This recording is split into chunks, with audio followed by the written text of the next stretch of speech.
Sounds good. A year after Bellevue broke ground on the $60 million indoor water park planned off Highway 75, officials say they're still on budget and on schedule.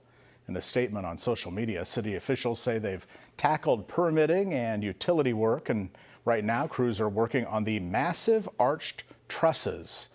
Last year, the city announced a partnership with Mattel to bring Barbie and Hot Wheels themed attractions to the park. Construction expected to wrap up next year.